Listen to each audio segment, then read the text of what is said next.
How long has it been since you first kind of got into this work using something as simple as a pitfall trap to now Hmm. kind of being like the James Bond of animal conservation with with all these gadgets?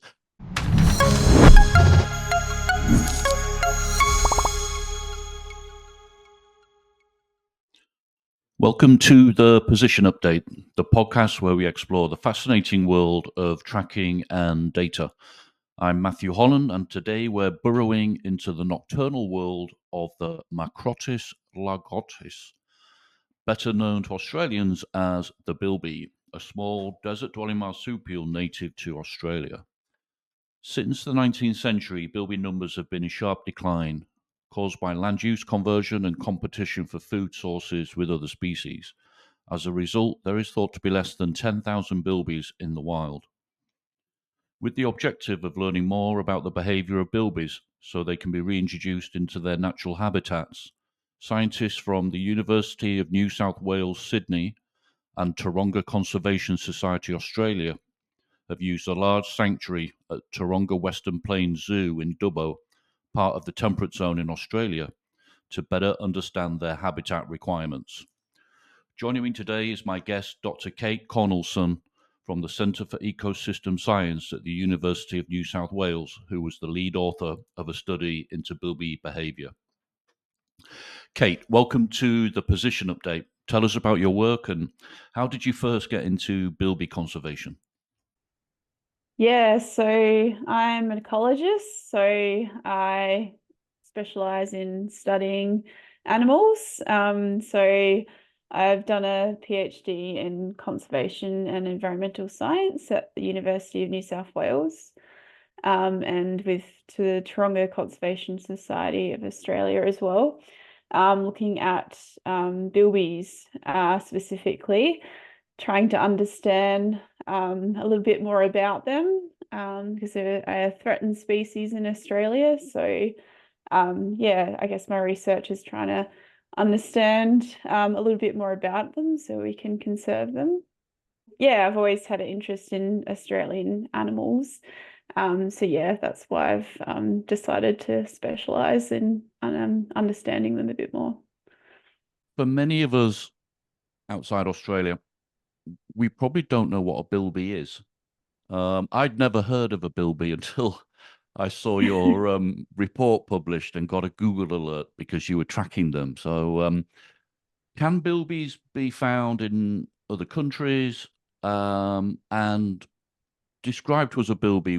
I've got a picture of one of your tracked bilbies up on the screen here. So, tell us a little bit more about the animal. Yeah, so bilbies are a very interesting looking animals, as you can see. So they are sort of a bit rabbit looking, I would say. So we call them the Easter bilby here in Australia. So they're sort of our rabbit equivalent. Um, so they're a burrowing marsupial. So they live in burrows during the day and they're nocturnal. So they come out at night. And yeah, they're quite important in terms of the digging and burrowing they make. So they turn over soils. We call them ecosystem engineers because they look after the soil by turning it over and aerating it and creating little homes for other wildlife as well. So they're quite important. Unfortunately, they've declined over quite a large area of their former range. So they used to occupy about 70% of mainland Australia, and they've declined to about 20% of that former range since European settlement in Australia. So I guess the key threats that they have to deal with now are foxes and cats. So they're quite vulnerable to these introduced predators in Australia. There's quite a few sanctuaries across Australia where these predators are excluded and bilbies have been reintroduced back into those areas. Yeah, it was quite interesting when I introduced one of your pictures into PowerPoint, and I think the PowerPoint AI thought it was a rabbit with a missing leg, suggested Yeah. an alternative alt tag for the image. So in one of the reports I read online, you're quoted as mentioning a couple of things. One is about restoring bilbies to the temperate zone. What is the temperate zone in Australia? And also you mentioned a little bit about their intelligence. Um, Talk us through those two things. Yeah, so the temperate zone is essentially more productive areas of Australia. So most of Australia is arid, so it doesn't get much rainfall, and the soils are sort of nutrient poor.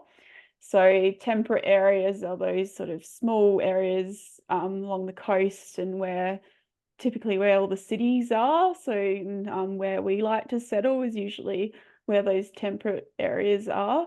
So yeah, unfortunately the bilby has disappeared across almost all of the temperate areas of its former range.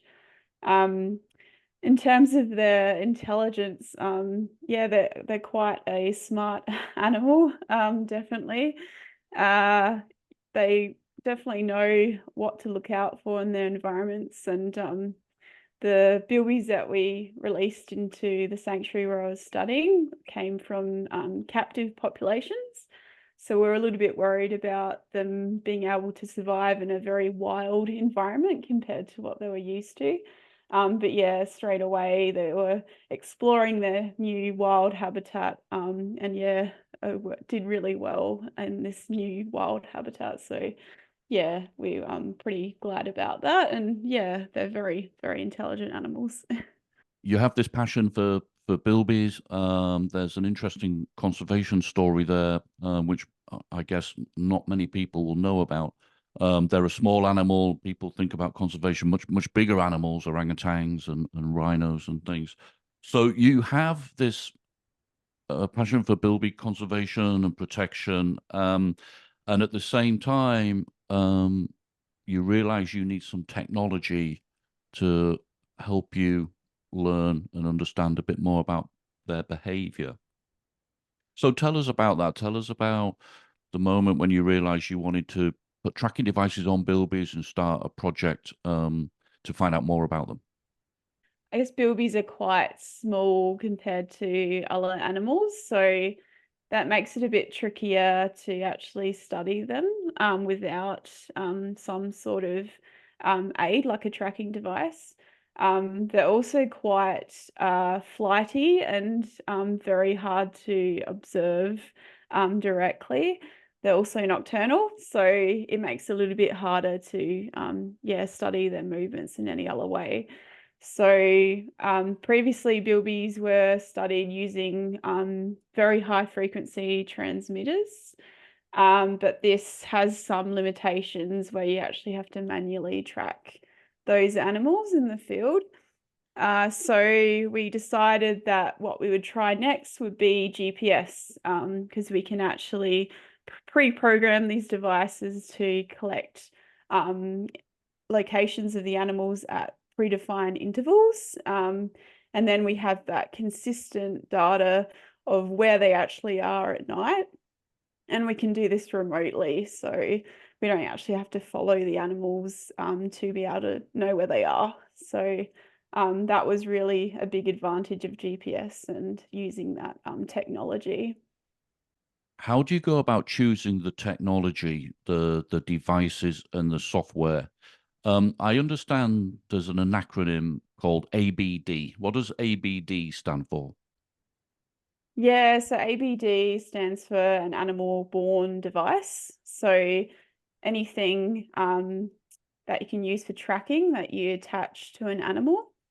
So typically it's attached via a collar for an animal or a backpack potentially. But for bilbies are a bit different. So you can actually see in that photo of the bilby, they don't have too much of a distinct sort of neck region. So it made it a bit trickier to actually attach a collar to that animal. So because of that, we actually attached it to the tail of the animal. And the device actually floats above the tail with a elastic adhesive bandage. And that's how we've attached the devices to the animal. So we used a combination of VHF and GPS on attachment on that tail. And yeah, the actual attachment is sealed with a tiny bit of super glue just so it doesn't unravel as well. So we got a picture of the tracker here. You yeah, can see it. What can you tell us about this? We've got a couple of antennas. It looks like there's a little bit of insulating tape holding two things together. yeah. Describe what we can see in terms of the form of the device. Yeah, so it was really important when we were selecting the devices that were quite streamlined and small and light as well, because they actually had to float above the tail without moving too much when the animal moved the tail. So we wanted to have the GPS, which is on top, above the VHF, which is on the bottom. And then we bundled them together with a bit of electrical tape just so that we could remove the parts when the device would fall off the animal. So we could easily just replace those devices and recharge them as we needed to do that. So the devices are reusable. What about weight? Is there anything you need to consider there? Yeah, so we used a threshold of less than 1% of the animal's body weight. So that was roughly about 10 grams for a bilby. So with our attachment, including all the bandage and tapes, I think it was around 5 grams or 6 grams, so quite light. So here's a picture of you with one of your colleagues. You've got head torches on. Looks like you sat on the back of a truck or something. Talk us through what's happening here. Yeah, so this is the process of reattaching a device to a bilby's tail. So we do it all at night when the bilbies are active, so that we can release them straight away once we finish the device attachment procedure. So yeah, it involves a little bit of technique with getting the bandage in the right spot, having the device floating just right above the tail, and yeah, then sealing the attachment afterwards. So yeah, it's a bit of practice involved in that.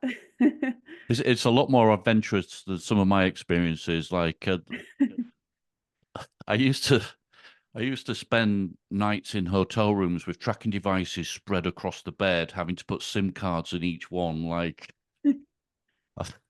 but Yeah. nothing as exciting as this that I can remember anyway. You've got the trackers on a Bilby. Now, how do you do things like associate a tracker ID with a specific bilby? How do you record some of the characteristics of the bilby, its gender, its age?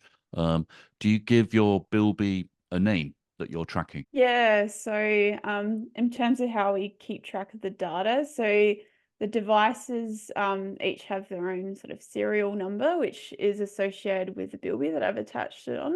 So we record all of that data when we're doing the attachments. And the devices themselves actually store all the data on board. So we actually have to retrieve the devices to be able to get the data off them. So yeah, we got all of that data on the device. We do name the bilbies as well. We had quite a few different names, mainly to do with soil and earth, just to keep it all similar to the bilby's behavior. So we had one that was called clay. We had one that was called onyx. We had sort of names for females based on crystals. So we had ruby, sapphire, and all of those stuff for the Nice. bilbies. Yeah, and in terms of the measurements we take, so we take a range of different measurements when we got the animal at hand. So we usually measure the head size, the foot size, because that can usually tell you sort of different characteristics between different animals. So you can do some comparisons there. But in terms of knowing if it's a male or female, usually that's through weight. So the males are actually usually about 2 times larger than females. So They can be anywhere from, about 1 kilo to 2.5 kilos, and females are usually just a bit under 1 kilo to just over 1 kilo. So you can tell based on the size as well if they're male or female. So the females also have a pouch underneath as well, and we usually check for baby pouch young as well in the pouch when we're doing the checks too, so we can actually figure out if that female's got babies, and then also how old they are as well based on their size. That's true, and I need to remember this because they are marsupial and they're not like a rodent or anything. So that's nice bit of detail. They have a little pouch there. That's very, very nice. Mm. How long between you finishing off your process here of tagging them with the device and then putting them back into the sanctuary?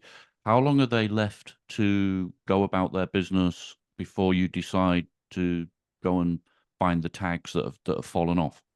Yeah, so the tags do naturally fall off. There was a few cases where they fell off before we could recapture the animal.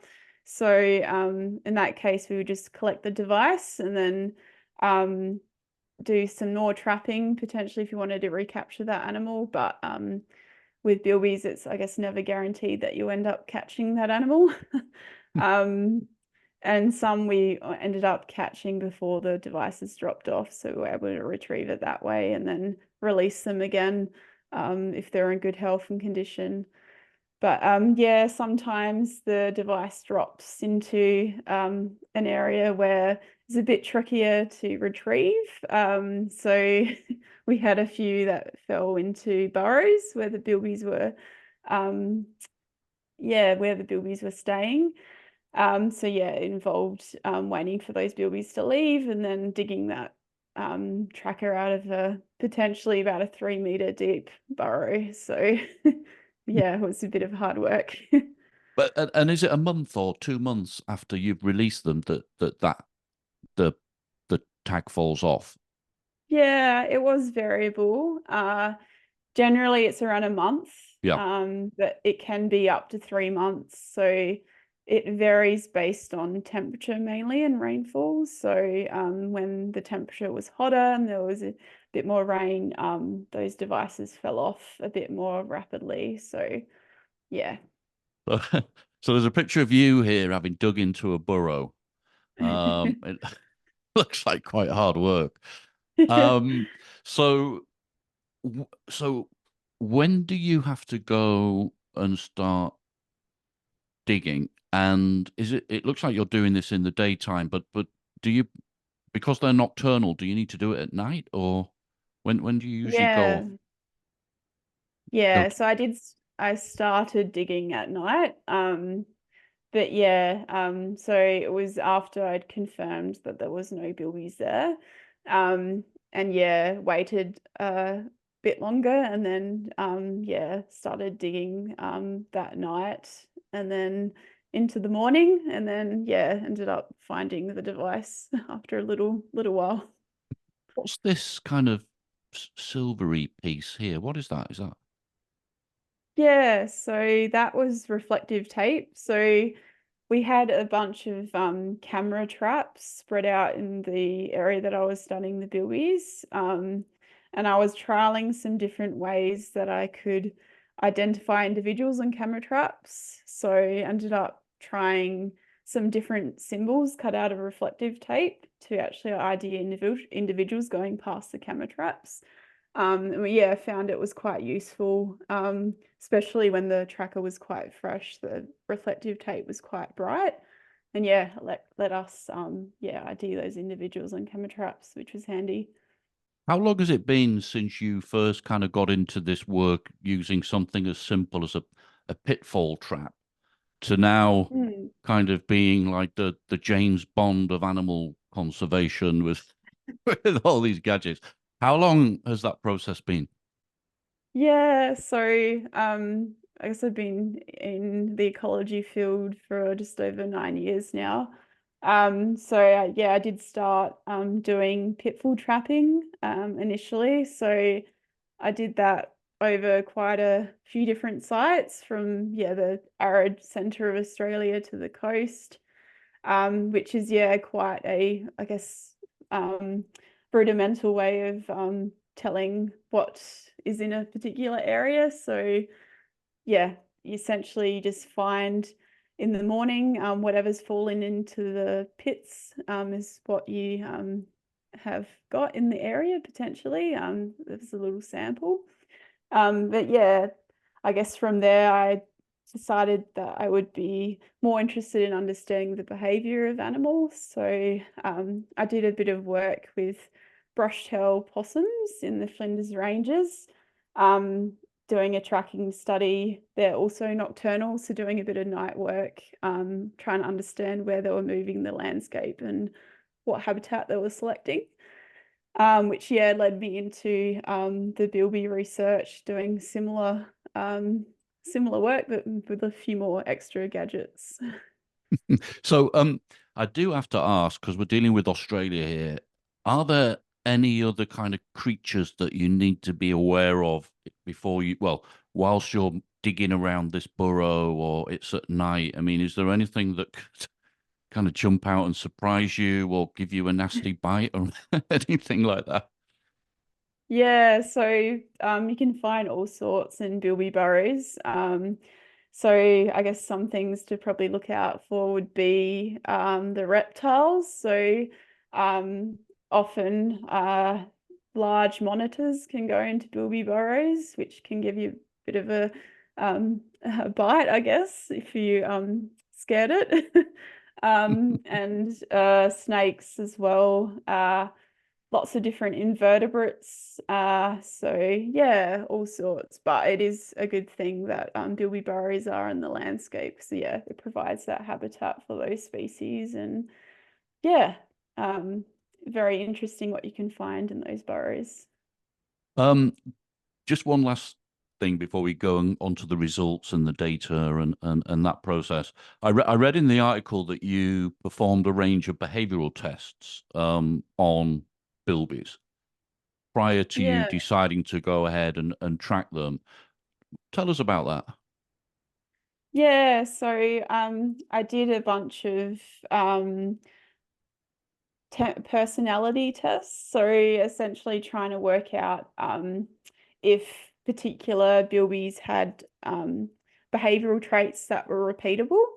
Because if they were repeatable, they could potentially be related to their success after they're released.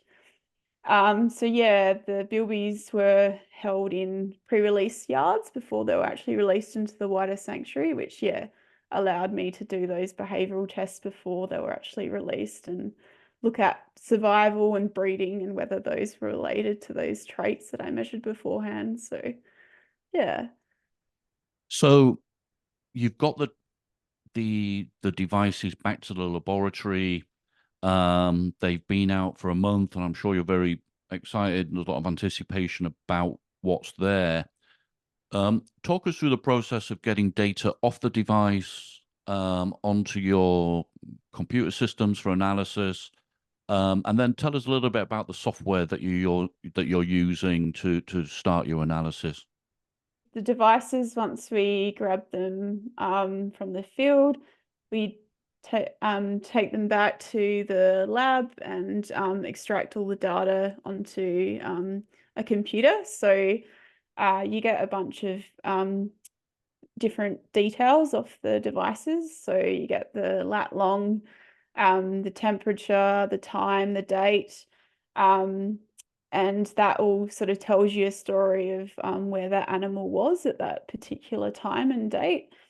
And then once you have all of that data, you can start to analyze it and work out those patterns and where they've been and what they're selecting in the habitat. So to look at those patterns, I did a bunch of different maps with what was available in the site where I surveyed the bilbies in the 110 hectares of fenced area where I studied them. And looked at a bunch of different things from the invertebrates that were present at the site, so and the plants as well, because bilbies primarily eat those food sources. So looking at that, and also those habitat communities that were present in the site, and trying to understand if there was any patterns there. So I used a bunch of different pieces of software. For mapping, I used QGIS, which is an open source mapping software, which was quite handy for overlaying the data over the map and trying to work out those patterns. And then I used another piece of open source software called R for all of my data analysis and data management as well. So those two pieces of software were really handy. So we've got here an animation of all your. We've got 1, 2, 3, 4, 5, 6, like 10 bilbies. Are you able to describe this to us? It looks really interesting. I can obviously tell it's a sanctuary. But could you talk us through what we can see here? There's a lot of interesting movement. Yeah, so these were the first group of bilbies that we released into the sanctuary. And the coloured lines is showing where they're actually moving in the site. So there's quite a few, I guess, males there that seem to be moving quite a large area compared to others. So yeah, it's really quite interesting to see how the males and females compare in their movements in that, yeah, in that little plot. Yeah, so it's showing the site that I study them as well. So yeah, it's about 110 hectares in size, that area. What did you learn that you didn't know before about bilbies? Uh, I think it was quite interesting to find out all of the differences between males and females and how they're behaving, which I thought was quite interesting, how they were so different and how they were responding to the landscape, how it was as it was changing, and trying to understand those patterns. I thought that was quite surprising. Um, there was some real interesting things with how they were responding to the landscape over time as well. And yeah, just understanding how things changed with the habitat as it was changing as well. At the start of the study, we were in drought, so it was actually quite interesting to see how the habitat recovered and how the bilbies were responding as well to that too. So that was very interesting as well. Did your positioning data and temperature data from the tracker, did you plot that on top of any kind of underlying data as well? So let's say soil types. Did you see any correlation between movement and soil types and perhaps burrowing activity? It was interesting that we found a lot of differences in soil selection between the seasons, and it was quite varied. We initially thought that it would be quite constrained to sandy soils, just so that the bilbies had somewhere to burrow that was quite easy. But it was actually a little bit more mixed than that. They were using some clay soils as well, which was surprising, and probably did indicate that they were using those soils potentially for food, because clay soils are a little bit more productive than sandy soils. So yeah, it was quite interesting to see how they were using different soils for different reasons, and yeah, using it lots of different areas of the sanctuary. And in terms of bilby behavior, were you able to see anything with regard to fitness of bilbies and their behavior and characteristics? Some bilbies seem to have the ability to go further and maybe faster. Did you notice any particular advantage to that? Yeah, I haven't looked at that area, but I think it's really a good area to um, for some more research. I tried to do a bit of a study of exploration in terms of personality before they were released. But But yeah, I think it would be interesting to actually relate that to their movements and how far they were moving. And then also to potentially a fitness trait like survival or reproduction. Yeah, I think that would be quite an interesting research question.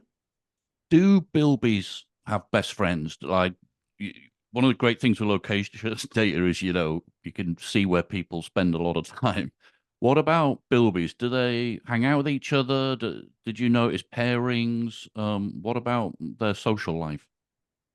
I'm actually looking at that at the moment. So I've recently submitted a paper on the social networks and bilbies. So yeah, it's quite interesting. All those different little behaviors that you can look into with movement data. It's really great.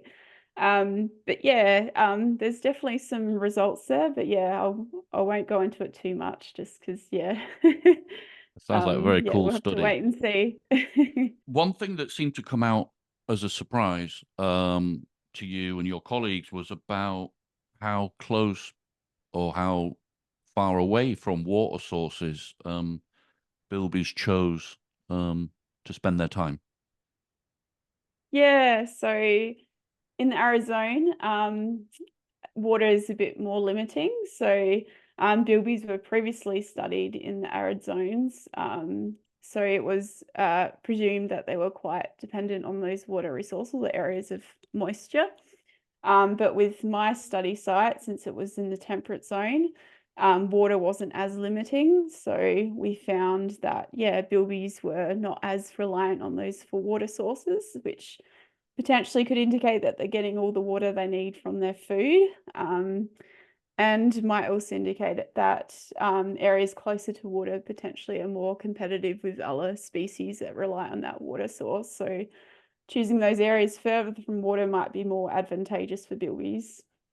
I think one of the interesting things in tracking in general is what do you learn from the data, but also what do you learn from using the technology.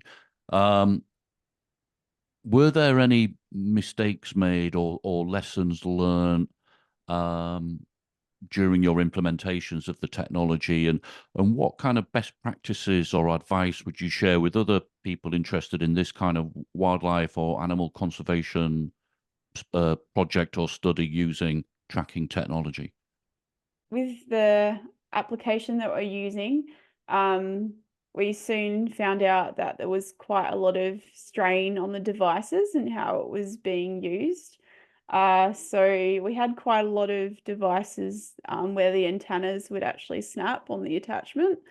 Um, and yeah, it was a lot of trial and error with trying to work out what was the best way to reduce that risk. There was also a few cases where the antenna ended up making water wick down into the device. So we had a few devices that failed because they filled up with water, which was a bit unexpected. And yeah, it was, I guess, a real test to understanding the environment. And I really probably would suggest that if anyone was wanting to use similar devices, that they, yeah, consider the environmental constraints on the devices and how that might affect the deployment and how many fixes you can actually get out of the devices per deployment. So yeah, I think that's probably a real key learning that I've found out from, yeah, applying the devices in this way. What kind of additional features or functions would you like to see in animal-borne devices to kind of make your studies have more of an impact? At the moment, we're a little bit constrained with small devices and the battery life that you can have on those devices. So I guess having extra features like proximity sensors would be great. But yeah, without having to compromise for battery life and the weight of the device, that would be fantastic. Yeah, and really open the door to research in other small animals that, yeah, we don't have much data on at the moment, and yeah, help them out too. what is the future like for your bilby study, and what are your plans for perhaps other animals or other marsupials that you want to study in the future? At the moment, yeah, I'm looking at trying to get some of my PhD chapters published. So yeah, working on the social network aspects of my research. And yeah, just I guess trying to improve outcomes for different threatened species, whether that be bilbies or other lesser known species. Yeah, I've always got an interest and fascination in trying to yeah, study these animals and find out a little bit more about them and how we can conserve them. Okay, I know it's taken a lot of work on this project. Are there organizations and people you would like to thank who are part of the team who helped you along? Yeah, definitely. So yeah, I guess big shout out to my PhD supervisors who really helped me along the way with all the different challenges that I faced during my PhD. So that was Neil, Jordan, Andrew Elphinstone, and Richard Kingsford. And yeah, the two main people who really pioneered the method of tracking bilbies back in the 90s. So that was Jason Van Wienen and Catherine Mosby. And yeah, my fellow PhD student, Cass Arkenstall, who really helped me with giving me some tips and tricks that she worked out as well. Because yeah, we were sort of finding out the best way to use GPS on bilbies together. So yeah, it was great to have that help as well. And yeah, I guess really big thanks to Taronga Conservation Society of Australia and the staff there who helped me a lot with actually catching bilbies and yeah, staying out all those long nights trapping and tagging bilbies certainly wasn't easy. So yeah, big thanks to them as well. That's great, and we'll certainly make sure there's links in the description to some of the organizations you've mentioned and some of the technology providers there. Kate, if there is one animal on Earth that you'd really like to do a tracking project on, what would it be? Uh, well, I think as much as I adore native animals, native Australian animals, I really I've always been fascinated by snow leopards, and I think they're also quite an elusive and interesting species. So yeah, possibly them. Where would you have to go to do a snow leopard tracking project? I think the closest one would probably be somewhere in Asia, in the Northern Hemisphere. So yeah, I would have to go for a trip north. Well, if anyone's watching this and they want to get Kate involved in a snow leopard tracking project, I think she'd be very interested to hear from you for sure.